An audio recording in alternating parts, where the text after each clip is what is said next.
Well, thank you, Nate. Thank you all for coming.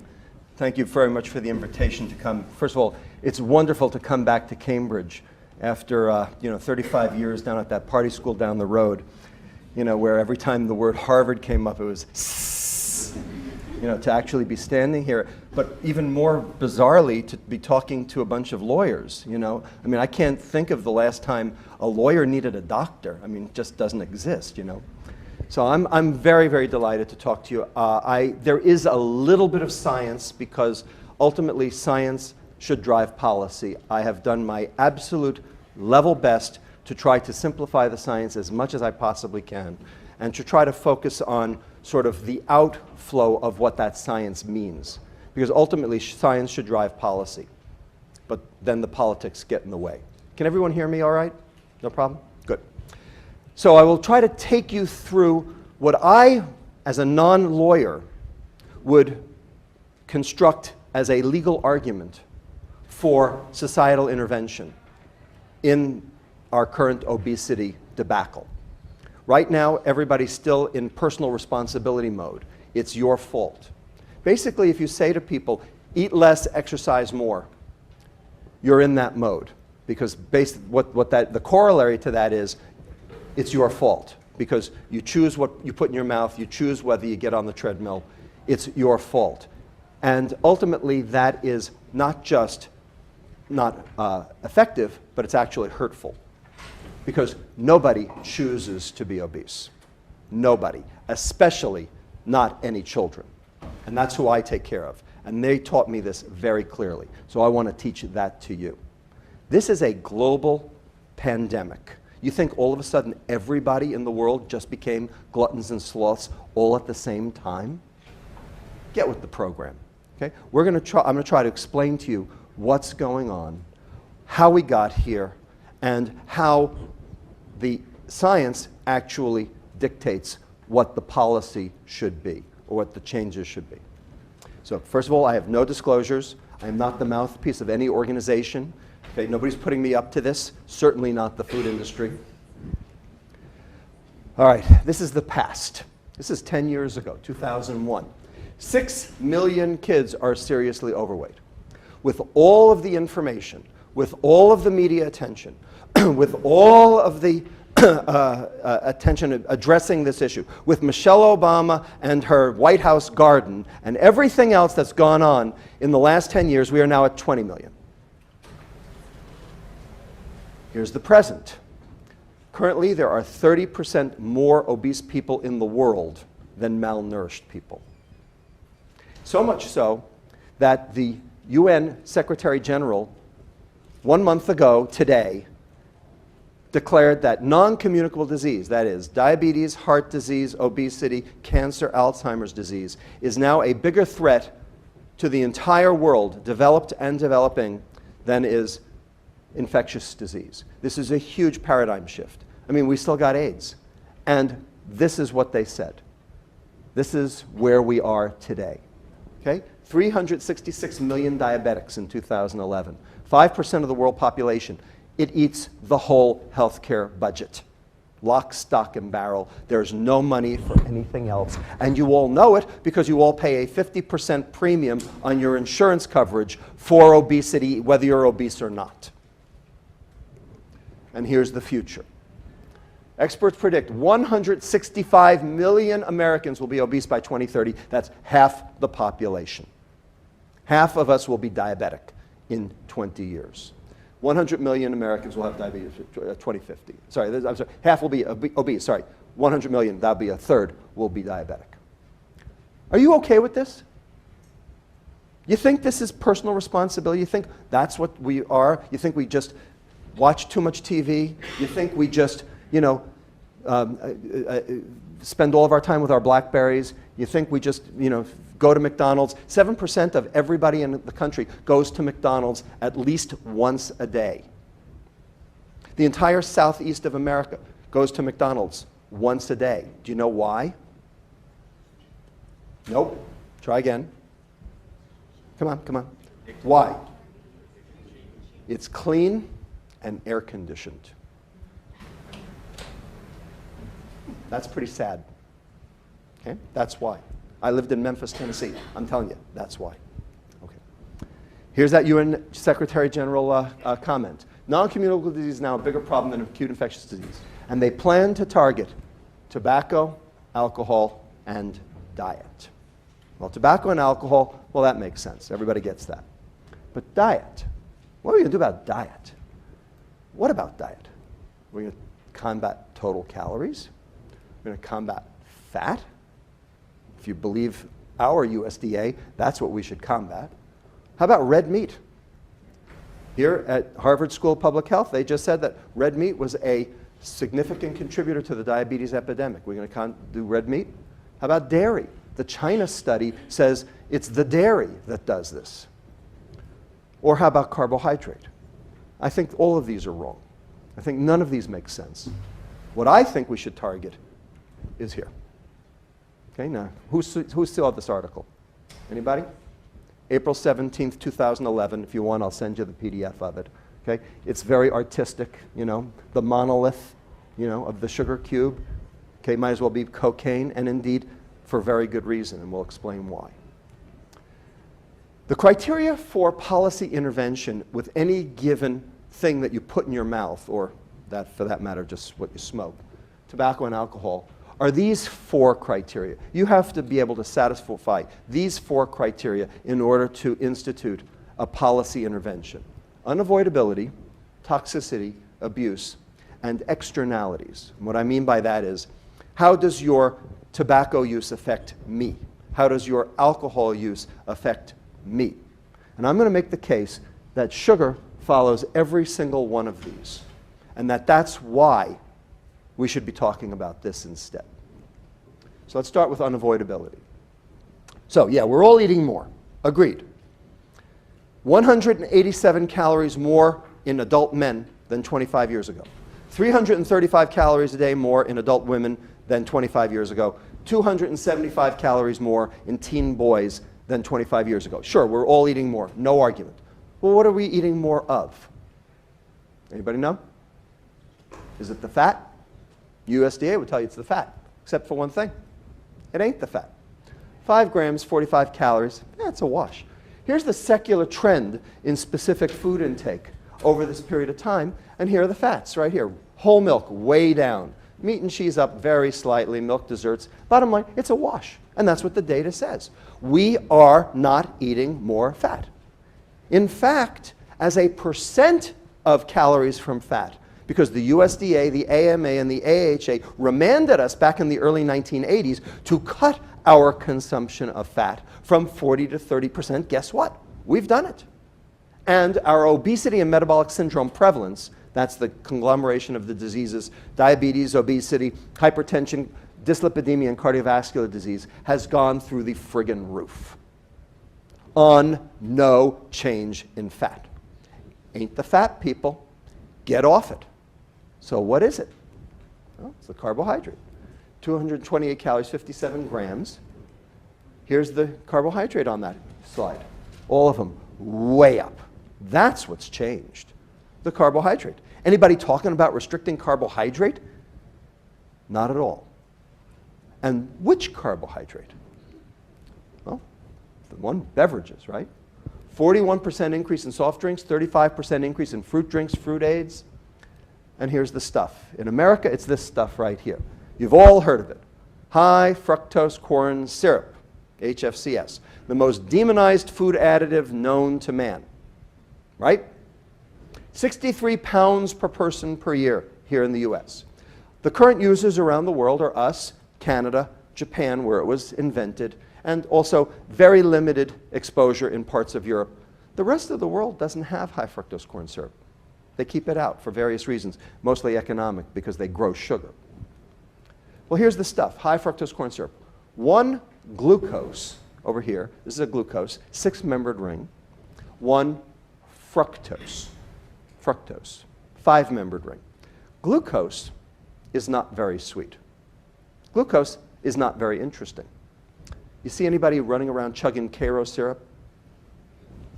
You know, it might be good in a pecan pie, but, you know, to thicken it up. But bottom line, it's not very interesting. Glucose is not all that interesting. Anybody ever taste the original Gatorade before 1992 when Pepsi bought it? Tasted like tiger piss. Okay? Only an elite athlete who was dehydrated would drink that swill. 1992, Pepsi buys Gatorade, says, how are we going to market this stuff? Two ways. Michael Jordan, high fructose corn syrup. Okay? Now look where it is. It's everywhere. Okay? But here's the other stuff. Sucrose, table sugar, cane sugar, beet sugar, the stuff you put in your coffee in the morning, right? Even the brown stuff, brown sugar. One glucose, one fructose. Same thing. The only difference is glycosidic ether bond. Our intestine cleaves that in about a nanosecond. So when it's absorbed, basically it's a wash. They're the same.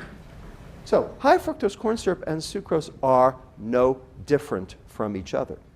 And all of the studies that compare HFCS and sucrose head to head show no significant difference in terms of metabolic effects. Indeed, correct. No difference. They're both equally bad.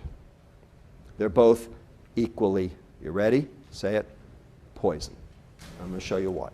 Okay? I'll back it up. Okay? I never say anything I can't back up. Here's the secular trend in US sugar consumption.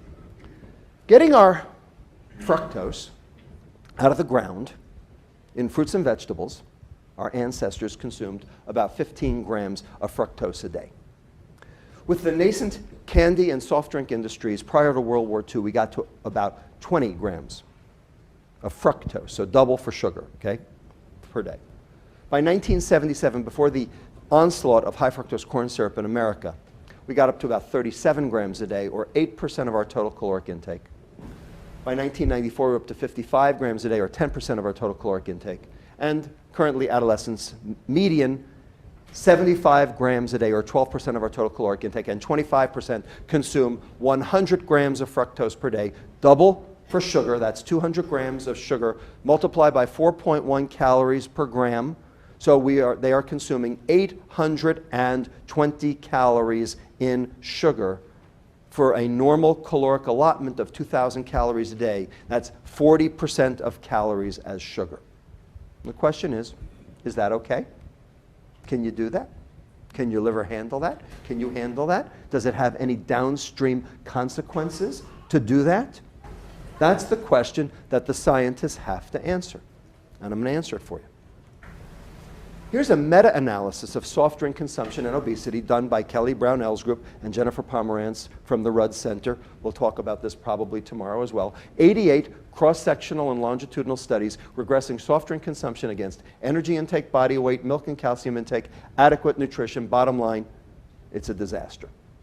Now, the disclaimer is that those studies that were funded by the beverage industry show distinctly, significantly lower effects.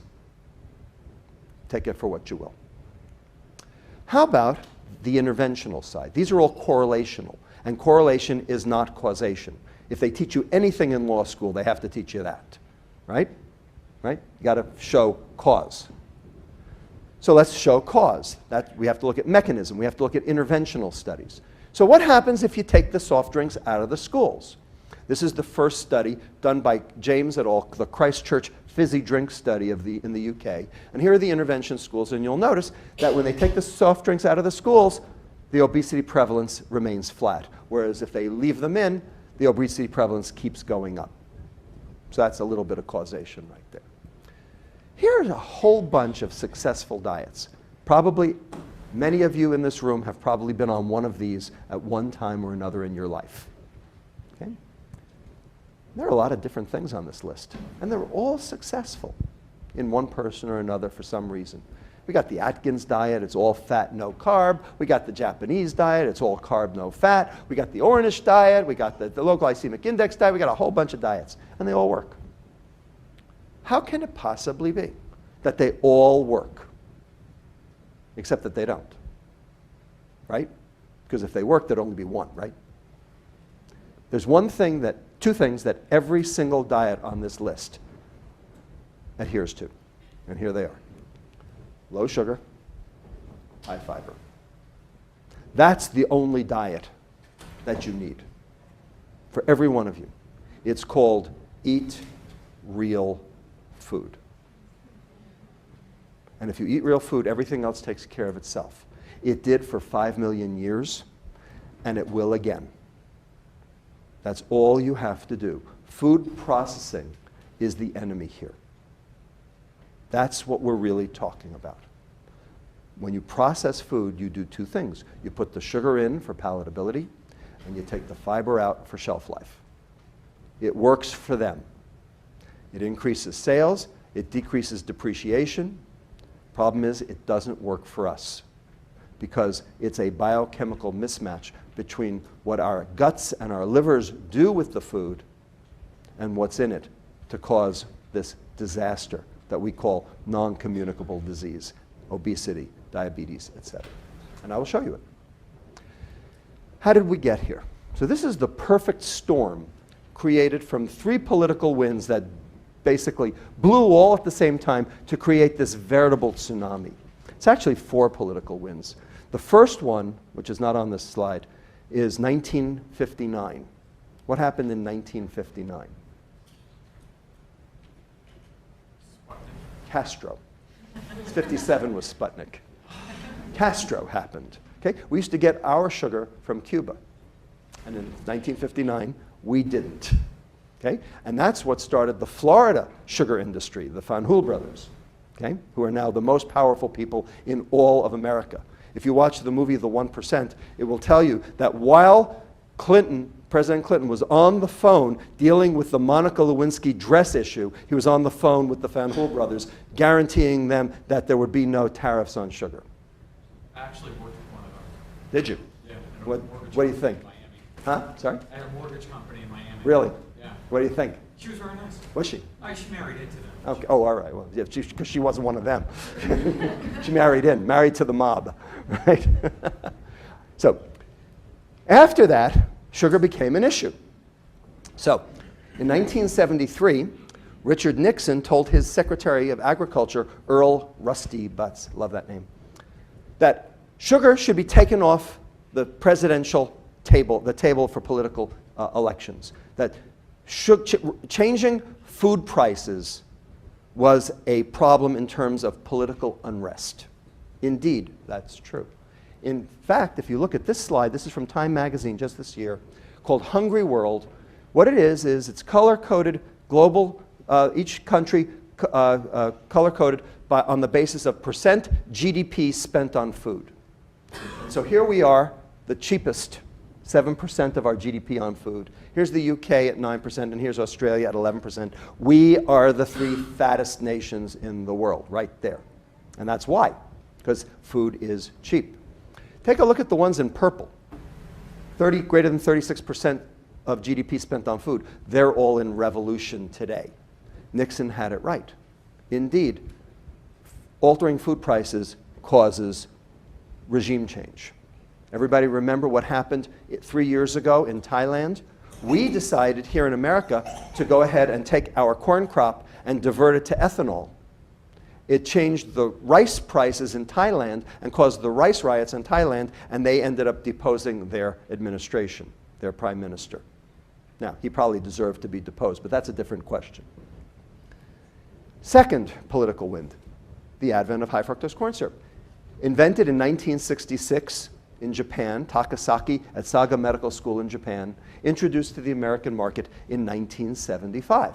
And here's exactly what I was talking about, the US Producer Price Index for sugar. Up, down, 1975. Look what happens. Corn sweeteners come in, everything levels off at 100%. That means price stability. And look what happened on the London market here. Same thing. They didn't even have it then. It was just our market influencing them. And of course, our price was way lower. And here's the US retail price of refined sugar against high fructose corn syrup. High fructose corn syrup costs half as much. It was cheap. That was the start of 2-liter bottles. So high fructose corn syrup started finding its way into everything. It found its way into hamburger buns. It found its way into hamburger meat. Okay? Ask Taco Bell what's in their meat today. So this is from the Corn Refiners Association. This is their slide, but from the USDA Economic Research Service. And what they say is, look, here's high fructose corn syrup going up, here's sugar going down. It's just a wash. It's a substitution. So we're providing something cheaper that works as well, that's only good for the consumer. Not quite. Because here's 73 pounds per person per year, and here we have 95 pounds per person per year. So there's a 24% increase in total consumption over that period of time, and there's something missing from that slide. Anybody know what it is? It is juice. Very good. Excellent. Because here's the number of juice servings per day against a change in BMI Z-score per month in inner city Harlem toddlers. Because juice causes obesity.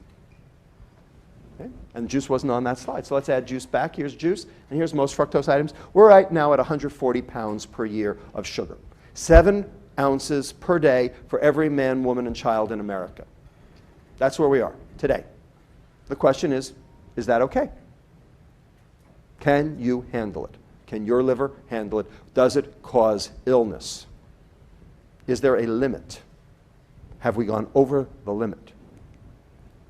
The third political wind, that admonition that I mentioned before, the USDA, the AHA, the AMA saying, hey, dietary fat is bad. We need to reduce our consumption of dietary fat. Now, why did they tell us that? Prevent heart disease. How come? In the early 1970s, we learned about this thing called LDL. Now, I know you're a bunch of lawyers, but you probably heard of it, right? Low-density lipoprotein. Okay? Is it good or bad for you? It's not so good for you. Okay? We learned in the mid-1970s that dietary fat raised your LDL. So if dietary fat is A and LDL is B, we learned that A led to B. In the late 1970s, we learned that LDL correlated with cardiovascular disease.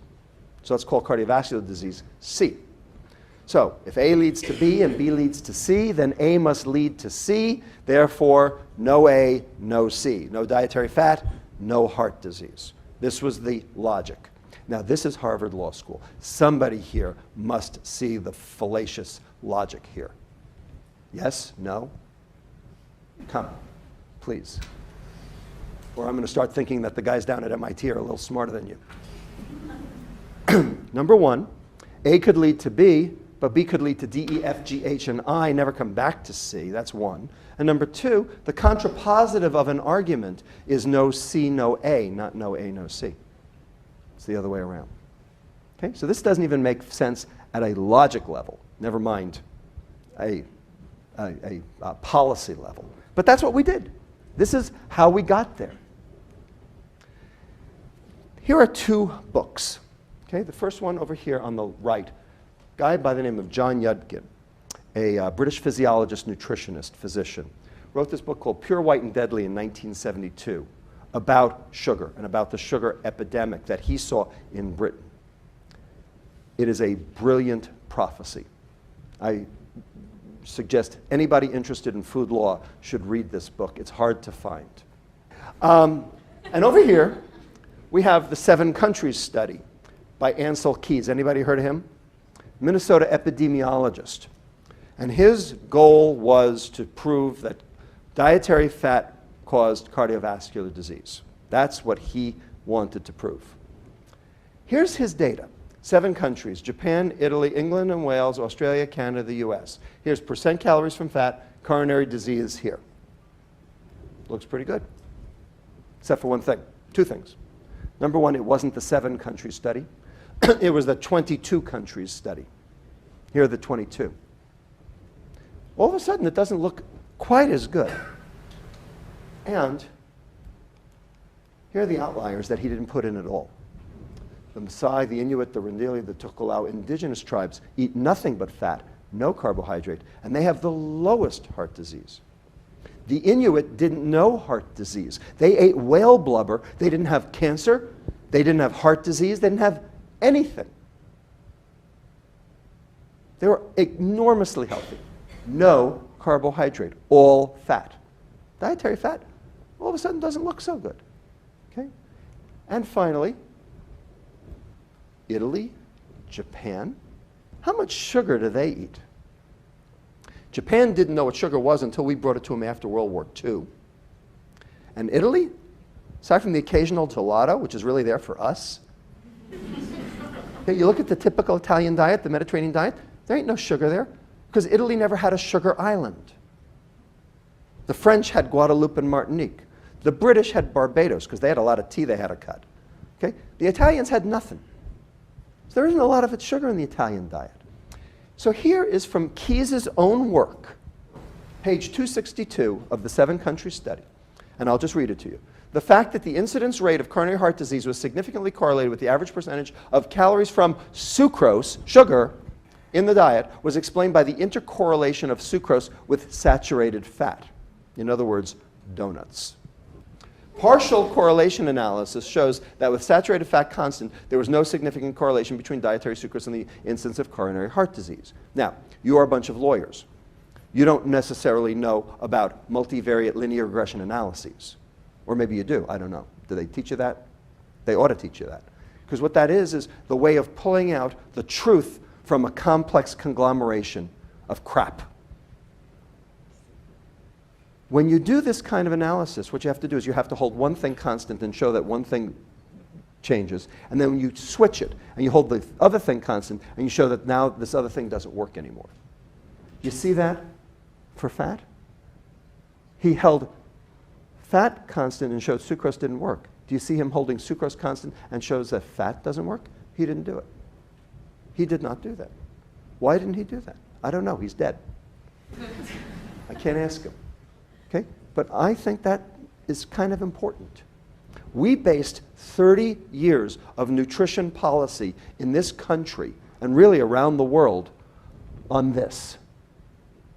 This is why we are where we are today, because of this. And I think there is a big hole in this question, a huge hole. So this created the low-fat craze, which we are still in.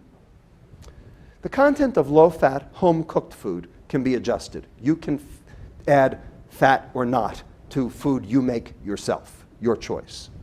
But low-fat processed food, when you take the fat out, it tastes like cardboard. Food industry knows that. They had to do something to make the food palatable. They went back and adjusted all their recipes. And they had to do something. They had to make it palatable. They added carbohydrate. Well, which carbohydrate? Either high fructose corn syrup or sucrose. Here's an example. Snackwells, Oreos, they're still with us, right? You can still find them. 2 grams of fat down, 13 grams of carbohydrate up, 4 of which were sugar. They did a recent study taking Irma Rombauer's The Joy of Cooking, the book. 1951, the original publication, right? Just before Julia Child.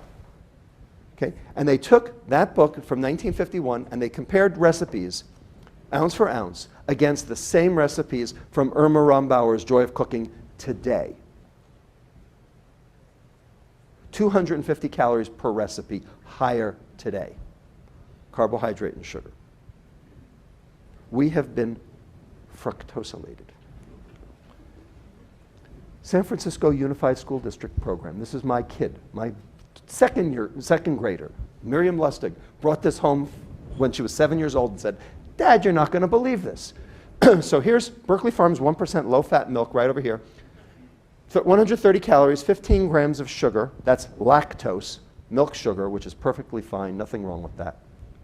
And here's Berkeley Farms 1% chocolate milk. 190 calories, 60 calories more, high fructose corn syrup, 29 grams of sugar. So basically, a chocolate milk is a glass of milk plus a half a glass of orange juice. The question is that okay? Well, the dairy industry says, yes, it's okay, because there's this whole argument right now about whether or not flavored milk should be served in schools. And they're saying, we have to make this available to the children because otherwise they won't drink the milk. Indeed, they won't, because it's there. If they take it away, they'll drink the milk. Okay? 50% of all the flavored milk in America is sold in schools. Are you okay with that? Is that something where policy should intervene and ultimately dictate what we should do? Here's the point. Virtually every single food on this planet has one or the other. It either has fat or it has carbohydrate. There are no foods that have both. None. Even fruits that are high fat have very low carbohydrate, like, for instance, coconut, olives. Okay? They have avocados. Okay? They have no sugar. They have fat, but no sugar. And the things that have carbohydrate have no fat, like potatoes. Virtually every single naturally occurring food is one or the other. So in the old days, we ate one or the other, and our liver could handle either one because our liver has a biochemical process for dealing with either one. Then, somewhere in the 1700s, we started putting fat and carbohydrate on the same plate, and we became gourmets. And then, in the 1930s and 40s, we started putting them in the same food, and we became gourmands. This is what happened right here. The point is there's only one single substance on the earth that has both fat and carbohydrate at the same time, and it's sugar, because the fructose is not metabolized as carbohydrate. It's metabolized as fat. The glucose is the carbohydrate.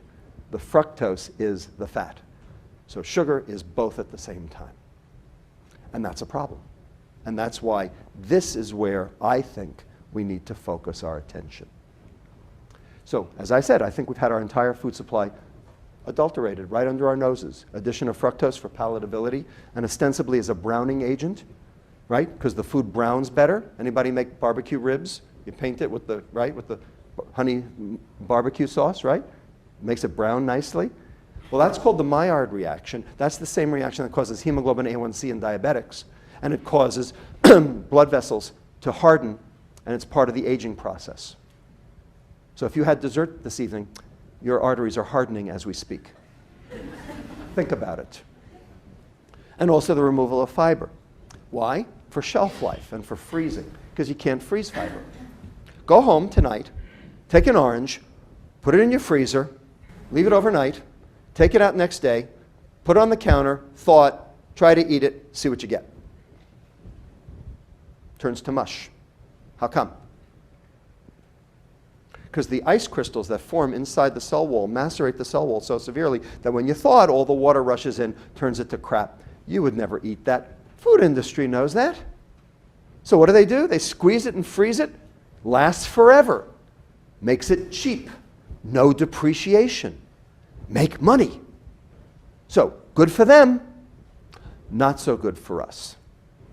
And finally, lastly, the substitution of trans fats, which is a whole story in and of itself. Problem is we know that trans fats are the devil incarnate. We know how poisonous they are. They are truly unbelievably evil, but we know it, and we've been getting rid of them very significantly over the last 20 years. All right, that's the unavoidability side. Now let's talk about toxicity. So now I got to show you a little science, but I'm going to do it as painlessly as I possibly can. Here are the 10 most obese states in the country. Any surprise to anybody? Anybody from any of them? What do you think? Bad, huh? Yeah. I lived in Memphis, Tennessee, I know. Okay. Here are the 10 laziest states in the country. What's going on over there in Nevada? You can only expend so much energy doing this. Here's the adult diabetes rate, state by state, county by county. Notice anything? Not surprising so far. And finally, here's soda per capita consumption. What do you see? Now, this is correlation, not causation. This doesn't prove anything. Maybe obese, diabetic, lazy sloths drink a lot of soda, right? Or maybe it's the other way around. But the rest of the world doesn't have high fructose corn syrup, they have sugar. Look what's happened. World sugar consumption tripled in the last 50 years. The population did not triple, about doubled, but it didn't triple. And here's per capita consumption right here. Notice Brazil, they're a sugar exporter and a sugar user. They now have the highest increase in the rate of prevalence of type 2 diabetes in the world. Not the highest prevalence, but the highest rate of increase. And here's the prevalence of diabetes from this past year. The worst two countries, Saudi Arabia and Malaysia. Saudi Arabia and Malaysia? How do they do this? Very simple. No alcohol. But they drink soft drinks like they're going out of style because it's hot. And there ain't no alcohol. You might as well. So I would pose to you that this is absolutely robust. Okay? You cannot walk away from this talk tonight and think that sugar is just empty calories. If you do, we have to have a little meeting outside. Okay? Because I'm going to fix your wagon. All right. The point is that fructose is not glucose. Never was, never will be. If sugar is just empty calories, the food industry wins. Because they'll say, well, any food can be part of a balanced diet. Right? Except that that's not true. And no, when you add sugar to food, you don't make it a balanced diet. You overuse it. And that's part of the abuse issue. The point is that hepatic fructose metabolism is completely different from that of glucose. They bear no relation to each other. And I'm going to show you that chronic fructose exposure alone promotes this thing called metabolic syndrome. That's the toxicity. And then later I'm going to show you that fructose tricks the brain into increasing total consumption. And that's the abuse issue. Now, in order to do that, I'm going to make this very, very, very easy. If you want the real science, there's a YouTube video called Sugar the Bitter Truth. It's 90 minutes long, and it's got all the pathways. I am not going to do that for you because I don't have time, and you guys are not doctors. So I'm going to make it easy. But let's just show you. Let's consume 120 calories in glucose. 2 slices of white bread, quarter cup of rice. What happens to those 120 calories?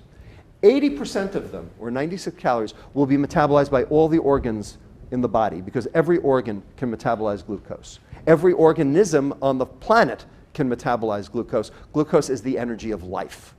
Glucose is, for lack of a better word, good. 24 calories of the glucose will hit the liver. And what happens to that is it goes here, to glycogen. Glycogen is liver starch. That's what your liver wants to do with excess glucose. And how do we know that? Because we have marathoners who carb load before a race. Does that hurt their liver? No, because glycogen is a non-toxic storage form of sugar, of glucose in the liver, which you release when you fast or when you exercise. And that's how you keep your blood sugar up. So your liver can store any amount of glycogen it wants. And that's what the majority, the overwhelming majority of the glucose that you consume goes to is glycogen. This, for lack of a better word, is normal. This is what you are supposed to do with your calories. Now let's talk about another carbohydrate. My favorite carbohydrate. Maybe yours too. It's carbohydrate. Carbon, hydrogen, oxygen. But we know that ethanol is also a toxin, right? It's not one toxin, it's 2 toxins in one, right? You wrap your Lamborghini around a tree, right? Acute ethanol toxicity. And you fry your liver. Chronic ethanol toxicity, right? We keep it out of the hands of children. We know this is bad news. We have declared alcohol and tobacco both as no ordinary commodity. Okay? In trade law, we have tariffs, we have regulations, we have an entire agency in Washington called the BATF designed to keep us from ourselves. We've already relegated nutrients to public health intervention. This is not like wild, this is not off the wall stuff. Okay? Here's acute ethanol exposure. Right here, you can read through the list. You all went to college. Right? Here's fructose exposure. Nada. Nothing. Because fructose is not metabolized in the brain. So you don't get the acute effects. Ethanol you do. Let's consume 120 calories in ethanol. Shot of Maker's Mark. Okay? My drug of choice. Okay? So, 2 slices of white bread, shot of Maker's Mark. 120 calories both. If a calorie is a calorie, then it shouldn't matter how I get my calories, but it does. So here's what happens. 96 calories hitting the liver, 24 off the table by other organs, 96 hitting the liver. How many for glucose? 24. How many for ethanol? 96. 4 times the metabolic burden on the liver. And here's what happens to it. See glycogen anywhere? Nope. What happens? You get this stuff over here called VLDL, that's triglyceride, and that gums up the works and makes you fat, and also contributes to cardiovascular disease. You get lipid droplets, which causes insulin resistance, which we'll talk about in a minute. Okay? And you get reactive oxygen species, which harm the liver and ultimately cause cirrhosis. Not good. Right? And we know that because a calorie is not a calorie. Okay, now let's do the main event. Let's do sucrose. Let's consume 120 calories in sucrose, an 8-ounce glass of orange juice. 120 calories, every one of them. 2 slices of white bread, shot of Maker's Mark, 8-ounce glass of orange juice. Equicaloric, but not equimetabolic, because that's not how your liver handles it. So the glucose does the same 20-80 split it did the first time. So there's 12 there, 48 out here for the rest of the body. But all 60 calories have to be metabolized by the liver, because only the liver has the transporter to get the glucose in for metabolism. So you get 72 calories hitting the liver instead of 24, 3 times the substrate.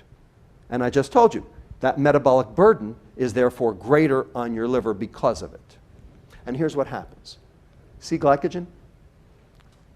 Now, it just so happens, if you're glycogen depleted, like you're an elite athlete, and you consume a Gatorade, the fructose can go to glycogen. It's not on the slide because it would be a little too, busy.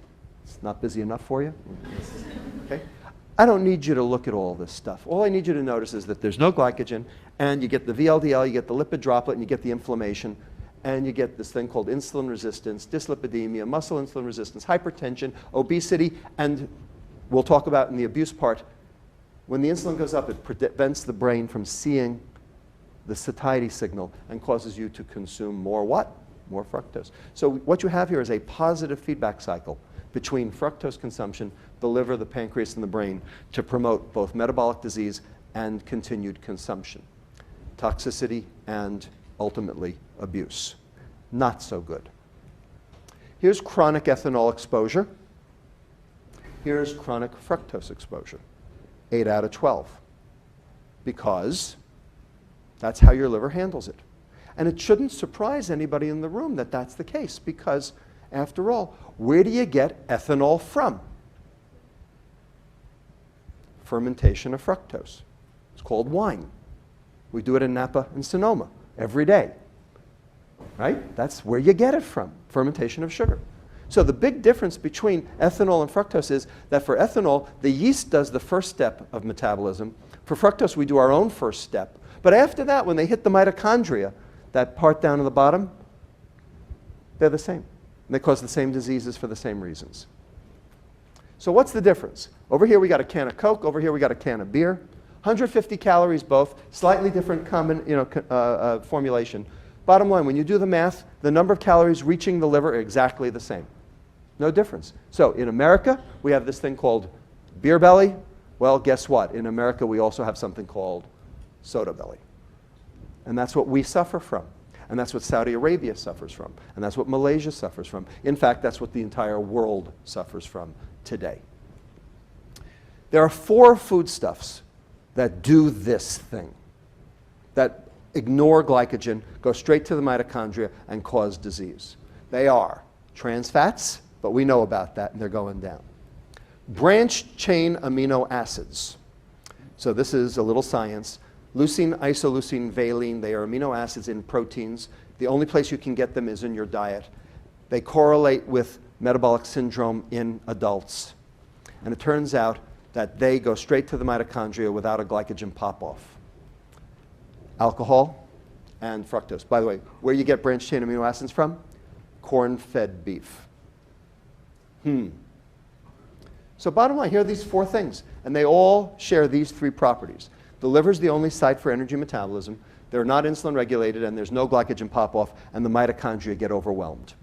And how bad your mitochondria perform is how sick you are. And you can be sick whether you're thin or fat. In fact, 20% of obese people are metabolically normal. 40% of thin people have metabolic syndrome, because obesity is not the cause of the problem, it's a marker for the problem. You can be thin and sick, or you can be fat and fit. And I'd rather be fat and fit than thin and sick, which is what I am. Bottom line, there's no drug target for this. I have looked, and several people have looked in this pathway, the science of it. There's no place where you can intervene and say, oh, I'm going to develop a drug that's going to basically solve this problem. It goes to the mitochondria, you're screwed. It's that simple. Mitochondrial overload releases these reactive oxygen species, that ROS I mentioned before. That's like hydrogen peroxide. When you put it on your skin, the bacteria die. When you put it in your liver dies. Okay? Causes cell dysfunction, aging, and death. Promotes lipogenesis, leading to this insulin resistance and the metabolic syndrome. The only options are the following. Reduce the substrate, called diet. Reduce the flux so your liver has a chance to catch up. That's called fiber. And increase the clearance. Burn it before it ever has a chance to turn to fat. That's called exercise. That's all we got. That's why all the drug companies have given up trying to find obesity drugs that work. Because they don't, because they can't, because there's no drug target. We are screwed. There is nothing else. Toxicity. Now let's do abuse. Junk food addiction may be clue to obesity, indeed. Binging on high-calorie foods may be as addictive as cocaine or nicotine and could cause compulsive eating and obesity. Why is it that the entire world seems to know this except the politicians and the scientists? Okay? Here are a whole bunch of lay books on the subject. Everybody knows about food addiction, but all the scientists say, it's garbage, it's trash, it's a sham. Here's what's going on in the brain. There's this area of your brain called the reward center. You've heard of it. Okay? Clearly, if you're at Harvard Law, you have decided to turn it off for 3 years. Okay? But there's a neurotransmitter called dopamine. Dopamine is your feel-good neurotransmitter. And when dopamine gets signaled in this area of the brain, the reward center called the nucleus accumbens, you derive reward. More dopamine, more reward. But there's one thing that will stop that reward dead in its tracks, and that's if you downregulate the receptor for dopamine, the D2 receptor. So here are those D2 receptors. Red means lots of them. Take a cocaine patient, way down. You downregulate the receptors. That means you need more dopamine to get the same effect, called mass action. That's what addiction is. It's the downregulation of dopamine D2 receptors in the reward center. That's what causes it, right there. Well, take a look at an obese brain compared to a control brain. Same thing. And sugar downregulates D2 receptors biochemically directly. Been shown in several studies now. So is there really such a thing as sugar addiction? So what we have to do is we have to look for similarities to other drugs of dependence, like nicotine, morphine, amphetamine, cocaine, cannabis. The one I think is the most appropriate analogy for the reasons I've told you about is alcohol, ethanol, because after all, fructose and ethanol come from the same place. So here are the criteria for addiction in animals. Start with binging. That leads to tolerance, then withdrawal when you take away the substance. Then you take it away for a long time and you get craving so that you go back to it as soon as you can. And then finally, this thing called cross-sensitization with other drugs of abuse. What this means is that if you expose an animal to one drug, say cocaine for 3 weeks, and make them addicted, and then you take the cocaine away, and then you add something like nicotine, you get a heightened response from the nicotine, even though they'd never seen nicotine previously. They are already downregulated, so the dopamine D2 receptors are already down from the one drug, so they respond the same way to the second drug. That's physiological dependence. That's what that is. And so you get enhanced locomotion and increased consumption because of that. This is what you have to satisfy in animals. Sugar does them all. I can show you the data, but I don't have time, and it's a little scientific. How about humans? So these are the DSM-5, the Diagnostic Statistical Manual 5, for criteria for addiction. You need 2 of the following 11. You need tolerance or withdrawal, which is physiologic, and then you have all of these others which you can read down here, and these are all the psychological ones. I would post to you that every obese patient in America satisfies at least 3 of that list. Go take a look. Okay? And I'm going to prove it to you right now with an N of 1. I love it. Here it is. Everybody see this movie?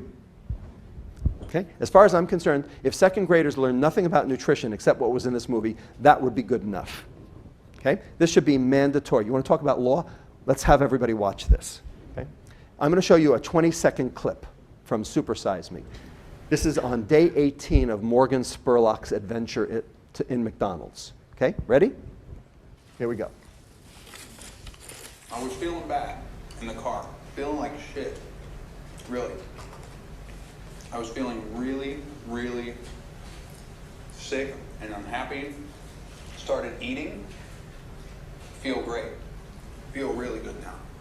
I feel so good, it's crazy. Isn't that right, baby? Yeah, it's crazy. Okay? 18 days. This guy was a vegan, right? His girlfriend was a vegan chef before this, right? 18 days he went from normal to addict because he just described drug withdrawal. That was drug withdrawal. Feel lousy, take it on, feel better. Anybody can do it. So, abuse. Here's the point. We have toxic substances that are not abused.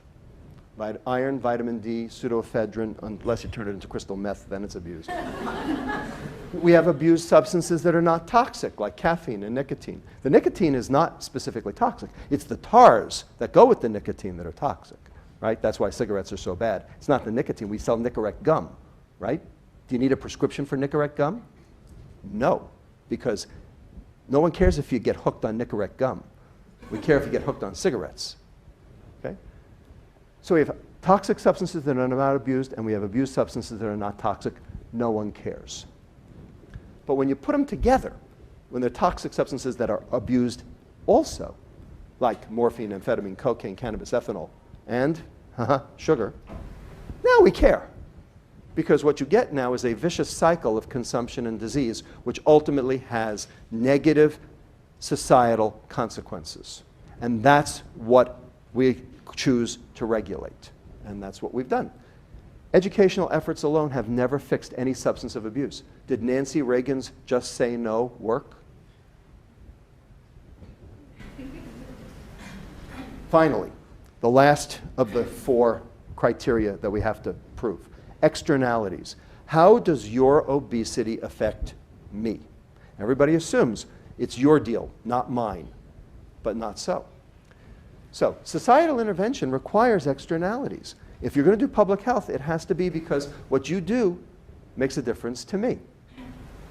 So if you smoke or drink or take drugs, it's bad for me, right? Secondhand smoke, we now know is toxic. Car accidents from alcohol abuse, declining house prices from street drugs, altered work productivity and absenteeism, all the above. So we regulate these things. We have public health interventions for all of these things. So the question is, how does your obesity affect me? 274 million for jet fuel extra? Discomfort on the subway? Sinking of boats due to the weight? Plattsburgh, New York, 2004, the boat was coded for 140 people, not 140 obese people. It sank in Lake Champlain. Everybody remember that? You know, that ain't it. That just ain't it. What is it? 65 billion reduction in work productivity, 50% increase in absenteeism, 50% increase in health insurance premiums, 150 billion waste in healthcare resources. We could balance the budget of the United States if we could fix the obesity epidemic. Period. 3 surgeons general and the chairman of the Joint Chiefs have now declared obesity a threat to national security because 75% of the applicants are rejected for obesity. And ultimately, the government pays twice. They pay for the food subsidy, and then they pay for the ER visits. And Obamacare says we're going to recoup the money in preventative health services. That's how we're going to get 32 million sick people onto the rolls. Bullshit. Why? Because you can't keep them out of the emergency room. That's why. At the American Heart Association, we recognize this. And I was very happy and proud to be part of this scientific statement, Dietary Sugars Intake and Cardiovascular Health, where we recommended reduction of sugar intake from a median in America today of 22 teaspoons a day down to 9 for males and 6 for females. We get it. The AHA now gets it. Remember, the AHA was part of the problem. They want to be part of the solution. They get it. But who else gets it? Anybody? Here's the response of the sugar industry to all of this. Okay, so now we're getting into the politics. They say, You know, fructose doesn't raise the blood sugar. It has a low glycemic index. It's actually good for diabetics because it doesn't raise the blood sugar. Here's the problem. It's all taken up by the liver, where it causes insulin resistance, which is much worse than the blood sugar going up. Fructose for glucose exchange studies show no significant difference. Reason is because oral fructose alone, so you do fructose for glucose orally, it's absorbed very poorly. In fact, our kids tell us this every time they go on a gummy bear binge. What happens? They get bad stomach aches and diarrhea, right? Because you don't absorb it when it's fructose straight. And it's not fructose for glucose, it's fructose and glucose, always together, because sucrose is both together. And lipogenesis is tripled when glucose and fructose are given together. And this is shown in this slide from a study that was done this year. Here's glucose, and this is the de novo lipogenesis, is turning it into fat. Nothing. Here's fructose, no difference. But now put fructose and glucose together, now it's tripled. And if you double it, it goes up sixfold. Bottom line, we're consuming them together, and we always will, because that's what sugar is, because it's fat and carbohydrate at the same time. They say a little fructose has been shown to improve insulin secretion, which is true, it has. But like alcohol, it's dose dependent. If you stay below the threshold of toxicity, you're fine. We're not below the threshold of toxicity. We're way above. And finally, information on total sugars is available on the food label. You can choose not to consume sugar if you wish. Bullshit. Because the National Labeling Education Act of 1990 lists total sugars. Glucose, galactose, that's lactose, that's milk sugar, which is perfectly fine, no problem there, and fructose. There's no information on that on added sugars. That's what you care about. Remember, the fruit was a wash, but the fruit juice is not. And Hawaiian Punch, they add more, right? That's the problem. And the food industry knew this. And so in 1990, they petitioned the FDA and said, if we tell consumers what we're adding to our products, then our competitors can can duplicate our recipes. This is proprietary information, and you can't know it. And the FDA said, oh, okay, I guess so. And so that's why we have the food label we have today, because the food industry made it so. So you can't know. Give you a perfect example. Yogurt. Yogurt healthy or unhealthy? Good or bad? Huh? What do you mean it depends? No, it doesn't. Plain yogurt. Right. Greek yogurt, right? I mean, what is yogurt? It's sour milk, right? You just sour it with a bacteria, you know what it does. That's the difference, right? How many grams of sugar in a Greek yogurt? Actually, I think it's 16, but the 6 ouncer. Maybe the little itty bitty one, maybe it's okay. How many grams of sugar in a Yoplait yogurt? 27. Does Yoplait yogurt taste sour? Yoplait yogurt tastes sweet, because no one would eat it if it was sour. Indeed. So they have manipulated it, but they want you to not think, I mean, the reason they sell so much yogurt is because people think yogurt is healthy. Bullshit. In addition, only 57% of the people even look at the food label. And is there anything on the food label that's even worth knowing right now? I would pose to you no, because what we want to know is not what's in it. We want to know what they added to it and what they took out.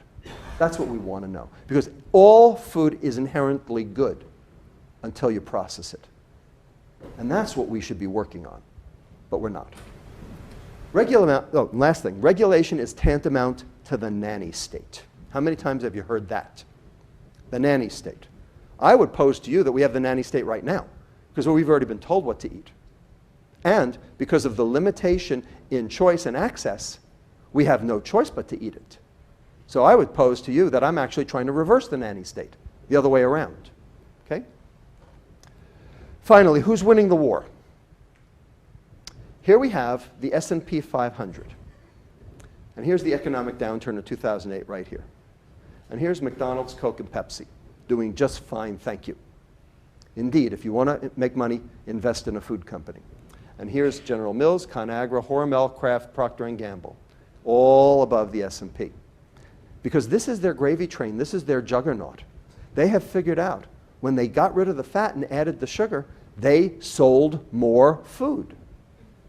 The annual profit margin of the food industry prior to 1975 was 1% per year. The average increase in the population was 1% per year. In other words, the food industry made more money by selling the same amount of food per person to more people. Since 1975, the annual profit margin of the food industry is 5% per year. Don't believe me? Read Marion Nestle's Food Politics. It's all in there. Well, we haven't gone up by 5% per year. We haven't even gone up by 1% per year because population rates are declining. So that means they're selling more food to the same number of people. How did they do it? This is how. Think they want to fix it? This is their gravy train. They are doing just fine. And there's no impetus for them to change. And that's why they block everything. Okay, what can we do? Well, here's a start, right? The Let's Move campaign of Michelle Obama. What does she say? She says, focus on the individual, focus on the family, focus on the community. In other words, personal responsibility, but leaves government and the food industry out very specifically. And offline, I can tell you a story about this, but I won't bore you now. Here's the question. Can our toxic environment be changed without some sort of intervention at the level of government? And that's why we're here today, and that's why you're all interested in this question. That's why lawyers have gotten on board, and I am delighted, because we need you, especially when there are potentially addictive substances involved. So what can we do? First of all, we have to identify this as a public health issue, not a personal responsibility issue. I think I've given you all of the reasons now for why this is a public health issue. Unavoidability, toxicity, abuse, externalities. Have I made my case? Yes? In a court of law, would I win? Hey, I'm a lawyer. All right. Here are a whole bunch of diseases. Syphilis, cholera, lead poisoning, TB, foodborne illnesses, vitamin deficiency, AIDS, and pollution, where they were all personal responsibility issues before they became public health issues. Why did they go from being one to the other? Because we didn't fix them. When we targeted the individual, we didn't fix them. That's why. And C. Everett Koop deserves all the credit in the world for AIDS, because he wasn't pro-gay. He just said that as long as we continue this path, we cannot fix this problem. He took a purely medical, public health paradigm to it, and now we at least have it under control. Indeed, for all of these. So there's something called targeted prevention, where you target the individual, you limit it to those who are affected, so basically just targeting the obese only. Certainly easier to incorporate into medical care, no argument there. And there's a very clear benefit to risk ratio. But there are a lot of weaknesses. Medicalization of prevention, which is hard to do. Behavior modification, which doesn't work, and I can explain why if you give me another 10 hours. And costs and feasibility are very high and extraordinarily limited success across the board. Or we can do public health prevention, which is radical, but powerful, and it's environmental modification, and that's what works. Change the environment, don't change the behavior, because you can't change behavior, but you can change the environment. Limitations, acceptability, you gotta make it fashionable, you gotta make it worthwhile. Smoking went from fashionable to filthy habit. In how long? You could say 50 years, right? Because the Surgeon General first came out in 1964 and said smoking was harmful. But really, how long? Maybe 15. 1995 is when it started becoming a filthy habit. Okay? So you can do it pretty quick. Feasibility and costs. The point is that we're talking about not just the obese here. So if we only do the obese, we're actually screwing up. Because, as I said, 40% of normal weight people have metabolic syndrome. Not just the obese. So let's assume for a minute an adult US population of 240 million, fair, and 30% of them currently are obese, also fair. 80% of the obese have metabolic dysfunction, that's 57 million. But 40% of normal weight also have metabolic dysfunction, that's 67. Add them together, you get 124 million, it's more than half the population. So any health prevention should encompass everyone, and this would. So I think we should look at alcohol, and I think we should look at alcohol for many reasons. Why is it so relevant? Well, number one, they're both ostensibly nutrients, except they're not, because they provide no nutrition other than energy, which ain't such a good thing. The metabolic pathways and the CNS pathways are remarkably similar, cause the same problems. Both are legal substances that produce health harms when overused. There's little danger from moderate consumption, which I agree. And whatever you do, don't take my maker's mark away from me. And the burden of harm falls disproportionately on the lower SES population in each case. So I think we should look at alcohol. And my colleagues at UCSF, Claire Brindis and Laura Schmidt, and I have penned an article called Sugar, No Ordinary Commodity, comparing sugar with tobacco and ethanol through the same mechanisms. And this is our thesis. What can we do? Strategies that don't work, except that everybody wants them to work, so they keep doing them, and they don't work. Government guidelines do not work. Public health information campaigns do not work. Just Say No didn't work. Warning labels on product packaging. Did anybody stop smoking because the Surgeon General put the big skull and crossbones on the cigarette? School-based education programs do not work. Do not work.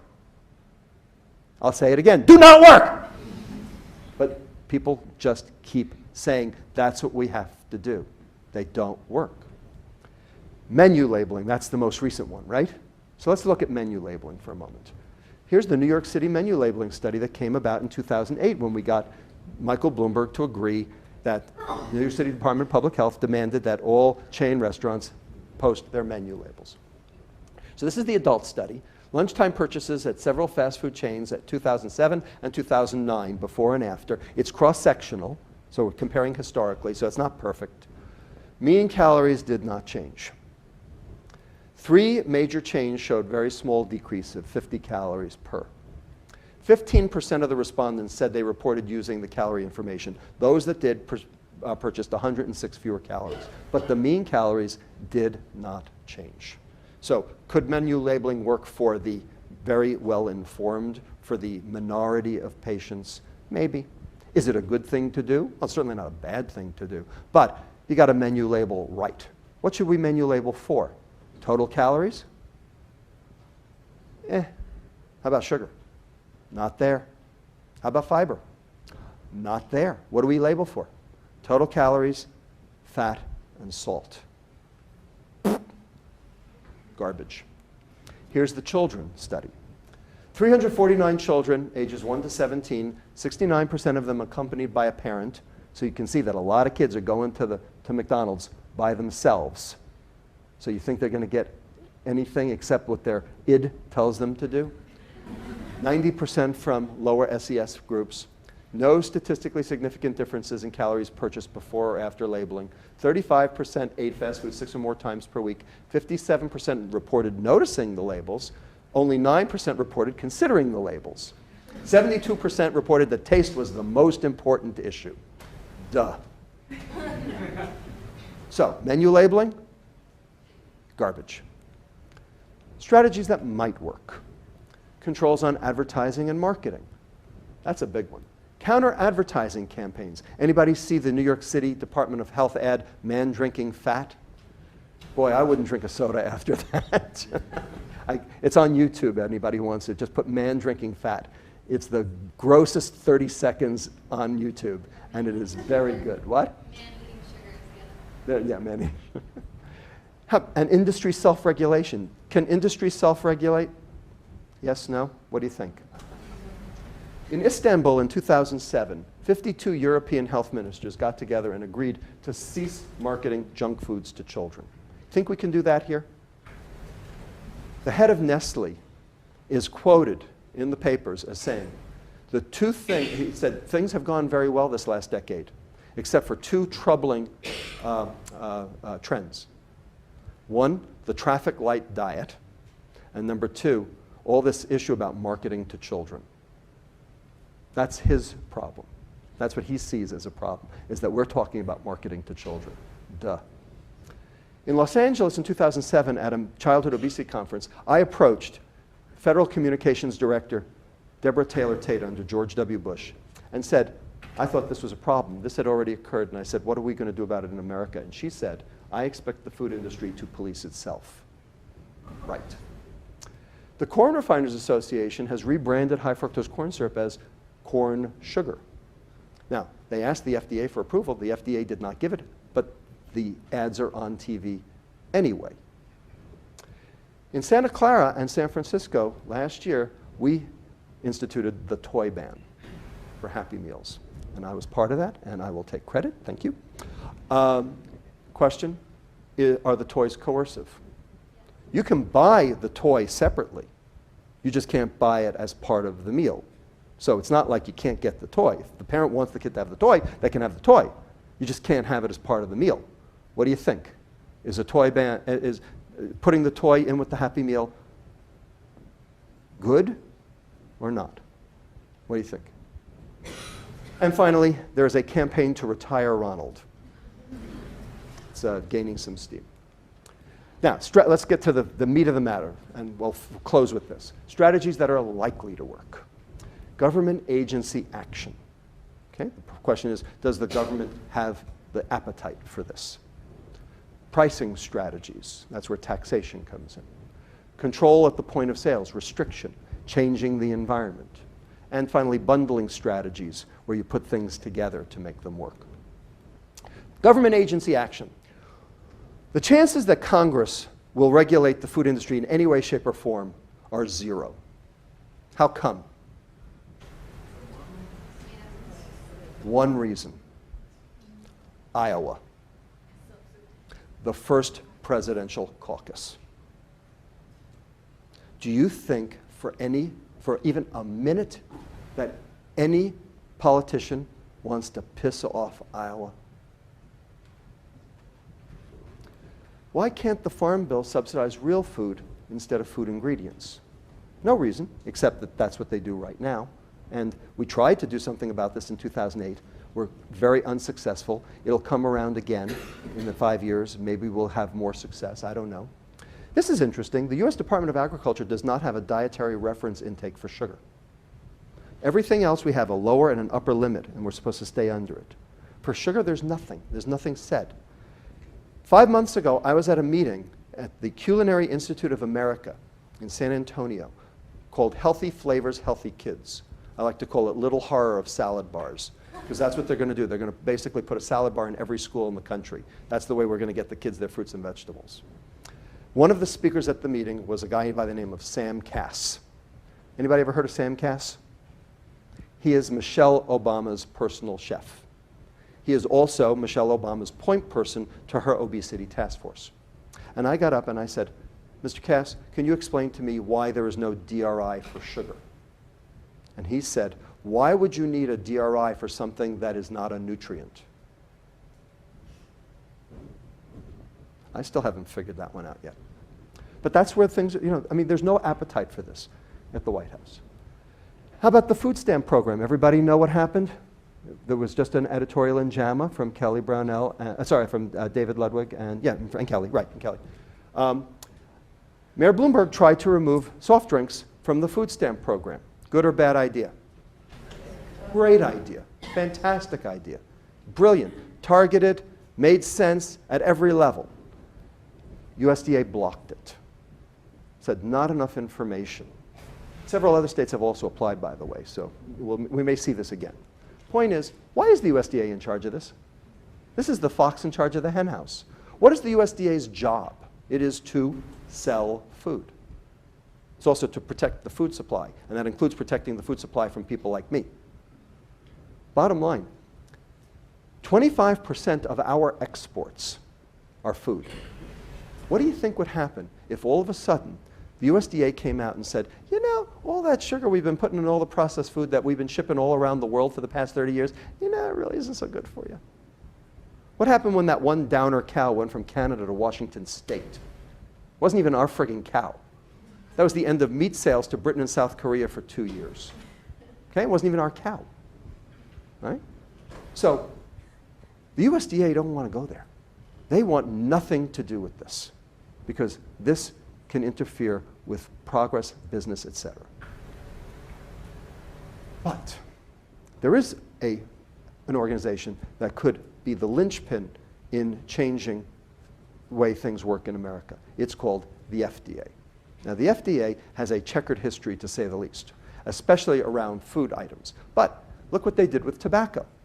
And as much as I dislike my former dean, David Kessler, who used to be head of the FDA and then came to UCSF and got fired, he did make the case that tobacco was addictive and made a lot of noise and brought a lot of attention to this question, and that has had resounding effects.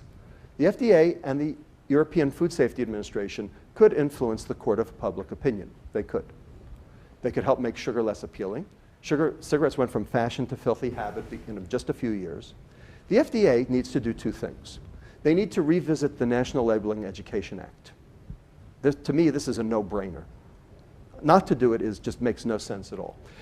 Not because people will look at the food label, but because the industry will have to respond to make what's in the food conform to the food label. Okay? It's not because anybody cares about what's on the label, except them.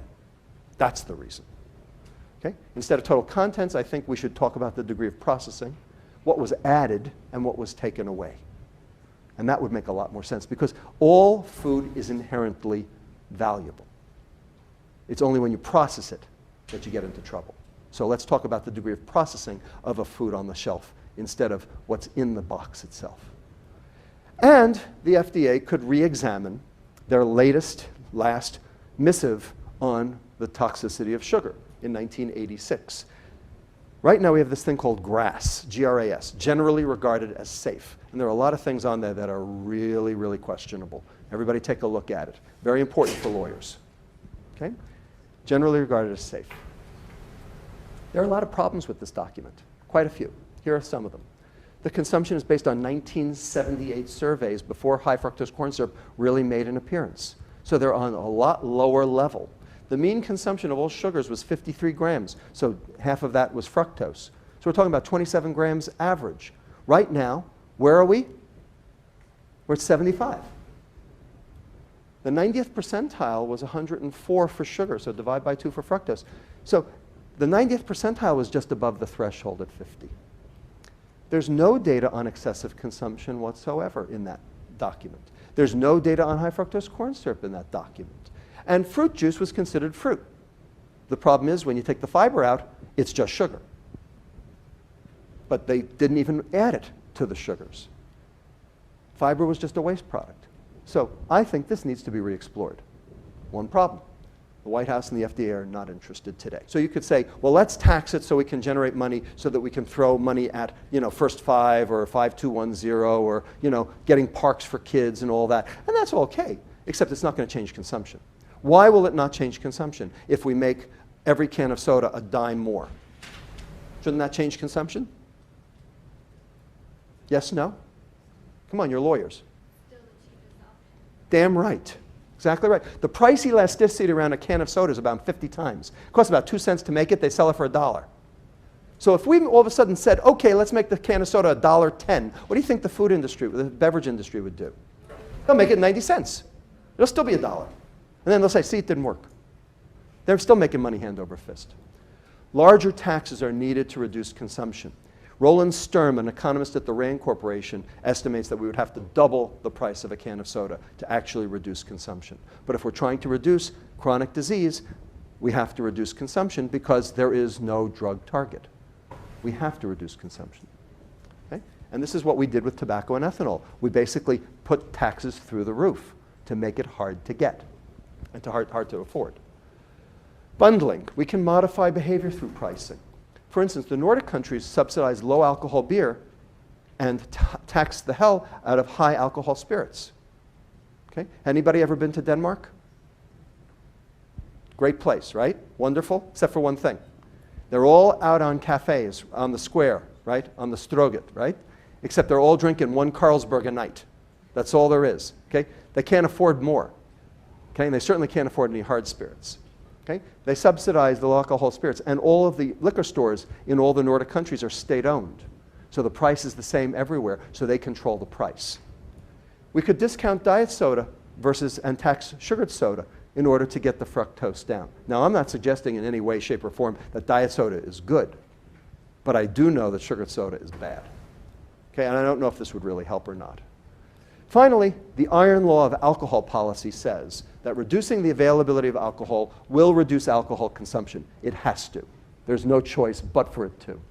Change the environment. And that will reduce alcohol-related problems. Same thing here. If we got rid of the sugar, if we got the sugar down, we could make a big difference. How? We could have age limits on purchases and sales. Is it okay for a kid to leave school at the end of the day and go to the convenience store and buy an Arizona iced tea? Is that okay or not okay? Yes or no? If you say freedom of choice, if you say, consumer responsibility, then it's okay. If you say we've got a problem, then it's not okay. Anybody hear about the posse in South Philly of all of the mothers who now line up outside the convenience stores at 3 o'clock to keep their children from going into the stores?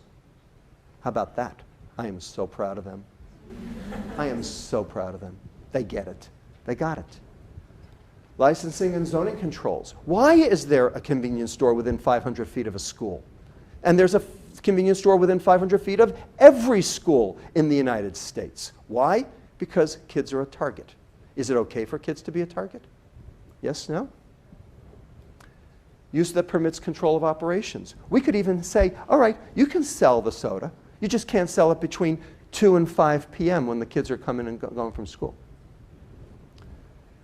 SB 19, California State Budget 19, sodas out of schools. The last survey in 2010, the school obesity rate in California currently is stable by getting the sodas out of the schools. That's at least a mild improvement. Here's the point I want to bring home to this crowd, because you are lawyers. The Hyderabad statement, it's not a codified global statement, but it has a lot of weight. All significant advances in population health require and involve the use of law.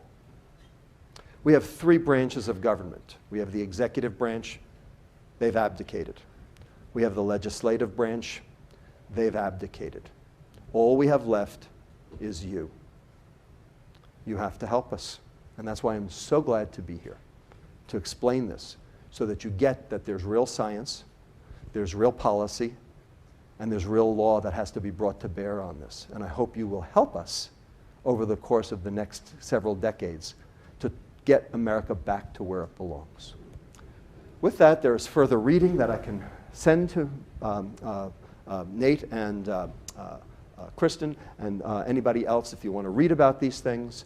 And I want to thank my collaborators at UCSF, the Center for Weight Assessment for Teen and Child Health Clinic, Touro University. Jean-Marc Schwartz is a card-carrying fructose biochemist. My friends at UC Berkeley, the Center for Weight and Health, and also my colleagues Laura Schmidt and Claire Brindis at the Institute for Health Policy Studies, who has helped me pull this whole alcohol sugar thing together to present to you today. And with that, I will thank you for your attention, and I'm happy to answer any questions.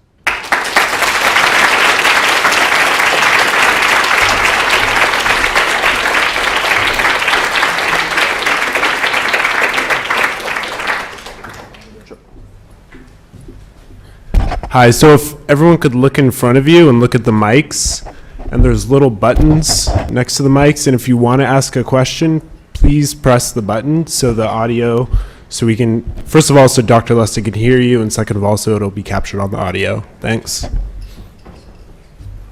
Please. So how long does dopamine regulation take to go back to normal levels? Really good question. So we know the answer to that.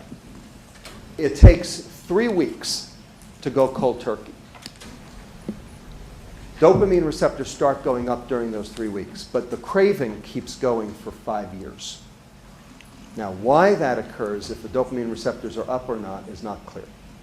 But the bottom line is it takes 5 years to basically ditch a craving. So it's a very big deal, and it's not something that happens easily.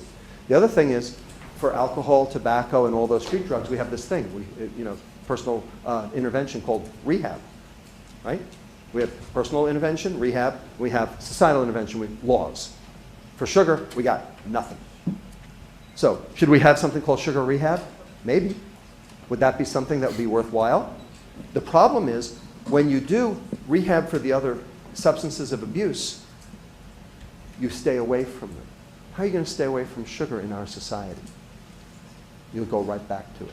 And that's what everybody who goes to Jenny Craig or the Duke Fitness Center finds out. It works while they're there, and then they leave, and it all comes straight back again. So I'm not sure that that's the right answer. Please. Can you address like similarities and differences between sugar and artificial sweeteners? Or Yeah. if you're going there, or what the plans are? I very specifically don't talk about artificial sweeteners right now. Not because I'm not interested in them. I am interested in them. Here's the problem. I'm about the science. Everything I told you tonight, I can back up the science, and I can quote you every single paper and journal. The problem is for artificial sweeteners, the data doesn't exist. And here's why. In science, we have this thing called pharmacokinetics and pharmacodynamics. Pharmacokinetics is what your body does to a drug. Pharmacodynamics is what a drug does to your body. They're not the same. So we have all the pharmacokinetics on all of the diet sweeteners. We have to because the FDA demands it or they won't approve it for general use. We have none of the pharmacodynamics because the FDA does not demand that. And so the food industry doesn't do it because it can't help their sales. So we don't know what azasulfame K does to your ghrelin levels. We don't know what Truvia or stevia does to your leptin. We don't know what any of these do to your long-term food intake. Here's another question. You taste the diet sweetener on your tongue. That definitely goes to the brain. That signal goes to the brain through the nerve number 7, nerve number 5, trigeminal nerve, and definitely starts the vagus nerve into overdrive because it's telling the brain a bolus of sugar is coming and you have to get ready to metabolize it. That we know. That part we know. But then it doesn't come. What happens? We don't know. Does your brain say, oh, didn't come? Who cares? Okay, fine. I'll just move on. Or does it say, wait a second, I'm primed for this energy bolus, and it ain't here. I'm going to go seek it because now I'm ready to release all this insulin, and I'm going to do it. And so you go food seeking elsewhere. And there are plenty of studies that show that diet sweetener consumption correlates with metabolic syndrome also. So until we have those data to know what these do to our bodies and what they do to our brains, I cannot recommend them. And that's why I specifically don't like to talk about them. I would like to know about them. I would like to be able to talk about them. But I can't until I have data. So I choose not to. What you just described has at least been shown in rodents, correct? And it's also been shown that the rodents consuming the artificial sweeteners had food-seeking behaviors, specifically for sweet-tasting foods. They increase their caloric intake, they increase their body fatness. Absolutely, but as my colleague Felix Conti at UCSF often tells us, I agree. No rat is a human being. I agree. Although some human beings are rats.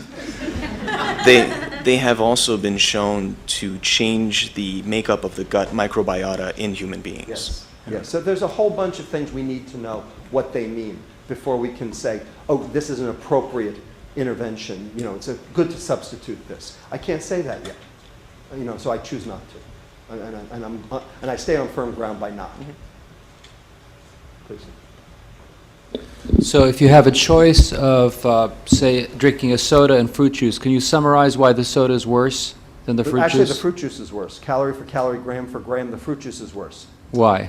Because the soda is 1.7 grams of fructose per ounce, and the fruit juice is 1.8 calories of fructose per ounce. So if you took the same number of calories, you'd actually get more fructose in the fruit juice. But you mentioned somehow that sucrose, that fructose and glucose together are bad, right? That's why sugar is bad. And that's what sucrose is, and that's what's in fruit juice. Right, but fruit juice just has fructose, doesn't it? No. It It's has sucrose. sucrose It's as well? It's Okay. Fruit juice, maple syrup, honey, pretty much every caloric sweetener you can think of, agave, are all fructose-glucose combinations. Agave, people are very excited about, and they say, oh, it's good for diabetes because it's more fructose than glucose, which is true. It's 75% fructose. It's actually worse for that reason. Now, here's a question. I mean, very related. High fructose corn syrup is 20% sweeter than sucrose. On a sweetness scale, sucrose is 100, high fructose corn syrup is 120. So you should be able to use less to do the same thing, shouldn't you? They put in more. Why do they put in more if it's sweeter? Shouldn't they put in less? Right. And they know because when they do, we buy more. Okay? It's a strategy. They do it on purpose. Yeah. When you were, this may be an unfair question since you're a doctor, but when you were talking about the externalities, you were talking about the public health, the cost savings in terms of public health. Has that been balanced at all with the idea of the economic down, like the limited corn exports to, maybe convenience stores closing, all those sorts of things on the other side? Right. So there's no question that a very complex policy and cost analysis needs to be done. The question is, if we didn't use the fructose in the corn for the high fructose corn syrup because we cut it back, what would we do with it? That's a really good question. All right. First of all, I don't believe in all the corn in Iowa being in Iowa. We used to have farms, right? You read Michael Pollan. We used to have cows on the farms that ate the corn, and they used to poop where they were, and that was the fertilizer, and it all worked. It was ecologically sound. And so if we all of a sudden didn't, take all the corn and send it for high fructose corn syrup. By the way, only 17% of the corn crop goes to high fructose corn syrup, so it's not all of it. Should we send it to ethanol? Now, it turns out that it costs more to make ethanol out of corn than the gasoline. So, it's not a winner in that respect. So, should we find something else to do with it? Could we do something else with the surplus? Or should we start growing other things in Iowa, which might actually maybe be even more beneficial? The point is, until we do those kinds of analyses, there's no reason to consider any of those things. Yes, we need that kind of full analysis for the entire country in terms of benefit. But I'm going to tell you, we're wasting a lot of money on healthcare, okay? And it's breaking the bank. So if we lost 17% of our corn crop, I still think we'd do better, just as a guess.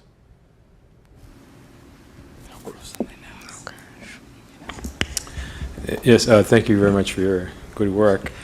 I'm a toxicologist. Work focuses on classes of substances like solvents and pesticides, metals. If in our food supply there was benzene or 2,4,5-T, cadmium, nobody would accept that. Right. Because we're thinking about these substances. Except that we accept atrazine. It's banned in Europe, and Iowa is awash in it. Mm-hmm. We accept BPA. We accept phthalates. Yeah. We accept all sorts of things. Why? And we shouldn't. Because, Yeah. Right, we shouldn't. Right? So this goes to a bigger question, in terms of exposures. So here's my question. And I took in complete agreement with you. I give a talk called "Is Diabetes Due to a Poison?" Only half of the talk is about sugar. The other half is about these compounds, because there's data on that as well. Well, I appreciate your amplifying on that as well. Absolutely. But today was about food. So the point is that there's widespread public understanding that these substances are toxins, because they have negative health effects. You think? For substances like the ones that I named, yeah, I think so. Now, that said, it seems like you're pointing to the unavoidable truth that we should be thinking about fructose as a poison. Okay. And so that's going to mean a paradigm shift in the public's understanding of what is just naturally found on every single supermarket shelf. Absolutely. And it should be regulated as such.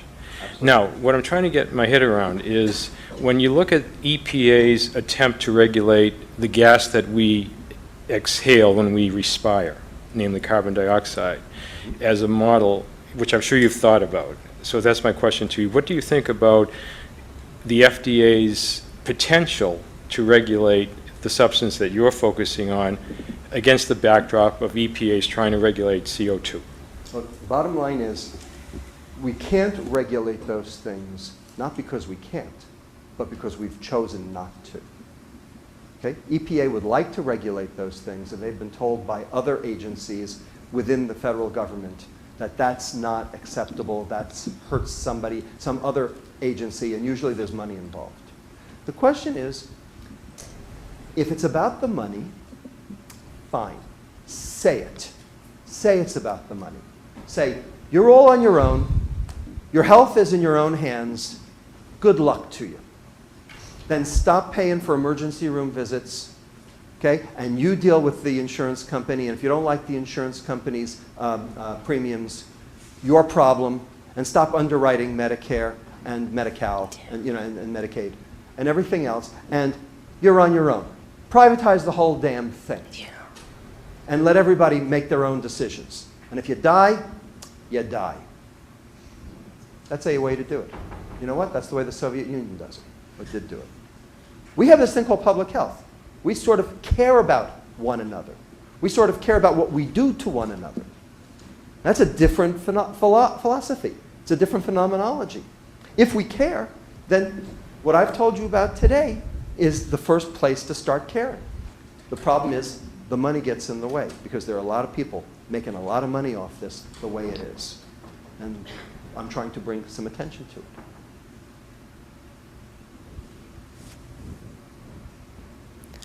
In Denmark, they put the saturated fat tax, and now what do you think is going to happen to these countries? Because my concern is, since government screwed us up earlier, if they start taxing, I mean, because all along they told us butter and eggs and all real food was bad for us. I know.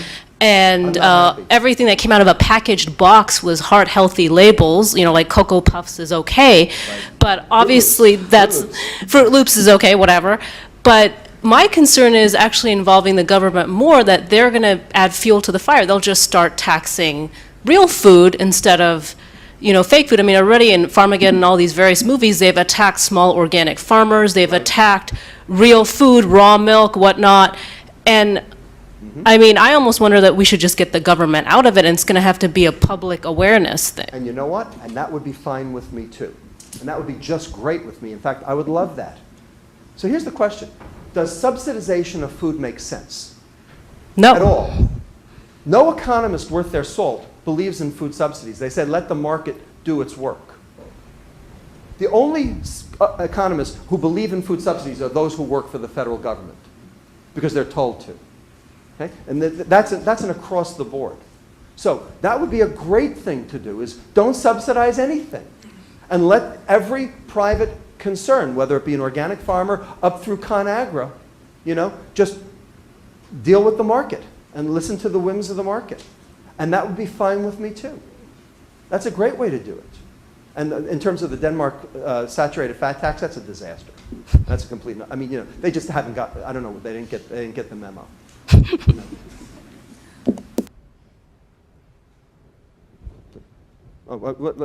Sorry. Go. Somebody else. Jennifer, go.